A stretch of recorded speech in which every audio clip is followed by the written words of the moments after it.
Jaz kot študent fizike sem bil član društva za tolmačenje znanosti, Kvarkadabra. No, kjer smo dejansko pač dobivali različna vprašanja iz fizike oziroma narave in jih na poljuben način poskušali razložiti. In jaz sem dobil eno od vprašanj,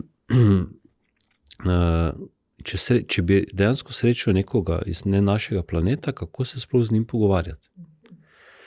In jaz sem bil takrat 19-letni študent fizike, sem pač napisal nek članek, potem se to izdalo v knjigi Zakaj ne bo modro.